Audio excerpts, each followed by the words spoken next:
आज श्री शिव पुराण कथा का प्रथम खंड का 15वां अध्याय सुनाती हूँ।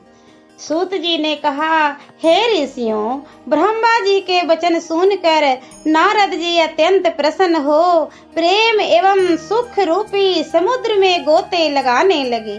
फिर प्रेम पूर्वक इस प्रकार बोले, हे ब्रह्मा जी, आपने जो शिवलोक को सर्वोच्च स्थान देकर उसका वर्णन किया, उसे सुनकर मुझे बहुत प्रसन्नता हुई है।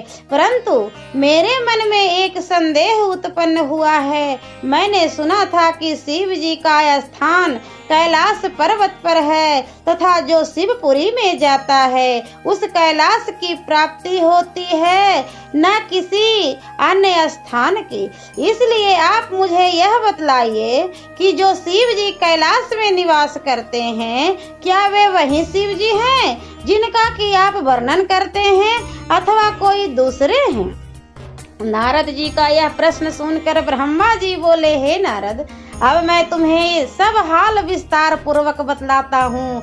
जो परम ब्रह्म सगुण रूप शंकर हैं और उनकी इच्छा से शक्ति द्वारा शिवानी हुई, वे ही ब्रह्म शिव अपनी शक्ति द्वारा संसार की सृष्टि करते हैं। मैं उनके लोक काशी, ब्रह्मपुर तथा आनंद वन का वर्णन कर चुका हूँ। अब अपनी शंका का समाधान सुनो। जब मैं शिव जी की आज्ञा के अनुसार सृष्टि उत्पन्न कर चुका, तब मैंने उन महाप्रभु से प्रार्थना की कि हे प्रभु, अब आप भी सगुण रूप अंगीकार करके आइए।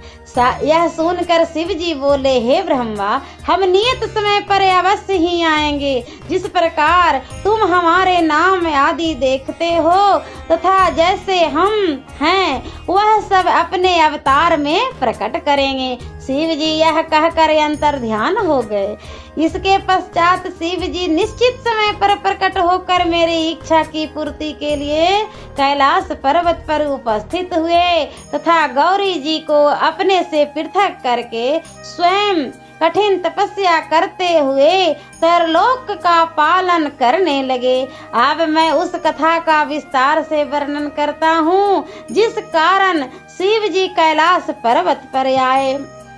जिस कथा का अब मैं वर्णन करता हूँ वह कल्प भेद के कारण दूसरे प्रकार से है। अर्थात मैंने शिव जी की आज्ञा अनुसार संसार को उपजाया और 14 लोक उपलोक द्रुपदपुरी एवं कपिला को, जिन्हें देखने से मन प्रसन्न होता है तथा जहाँ काली मृत्यु रूप से बैठी है, प्रकट किया। पाप नाशनी गंगा के तट पर पापों को हरने वाला कपिल मुनि का पवित्र आश्रम था। उसी स्थान पर यज्ञदत्त नाम के 2 ब्राह्मणों का जन्म हुआ। यज्ञदत्त यज्ञ शास्त्र में बहुत ही योग्य था। उसको वहाँ के राजा ने बहुत सा धन्य दिया। वह वाग्मी, शुद्ध हृदय, शीलवान, वेदों से निपुण, परम उपकारी, उदार तथा शिव जी का परम भक्त था। उसकी स्त्री अत्यंत पवित्र, पतिव्रता, गृह कार्य में निपुण तथा अच्छे कार्यों को करने वाली थी।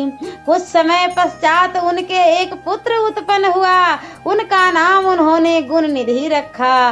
गुणनिधि ने थोड़े ही दिन में अनेक विद्याएं सीख ली, परंतु कुछ दिनों के पश्चात वह कुल की रीति छोड़कर बुरी नीति पर चलने लगा। उसने बुरे मनुष्यों की संगति की। उसी के फलस्वरूप उसकी बुद्धि भ्रष्ट हो गई, क्योंकि अच्छे और बुरे कर्मों पर संगति का प्रभाव अवश्य पड़ता है। गुणनिधि उस अज्ञान अवस्था में बुरे लोगों के संपर्क में आया जाया करता है।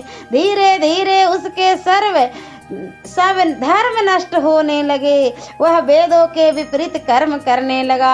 वह बड़ा छली तथा जुआड़ी हो गया। उसकी माता उसको नित्य भले भले उपदेश करती, परंतु वह पिता के निकट कभी न जाता। जिस समय उसकी माता गृह कार्य में संलग्न रहती, वह घर की चीजें चुरा कर ले जाता।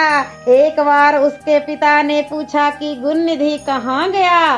तब माता ने उत्तर दिया कि वह स्नान पूजन तथा भोजन आदि से निर्वृत्त होकर अपने मित्र विद्यार्थी के साथ पाठशाला चला गया है।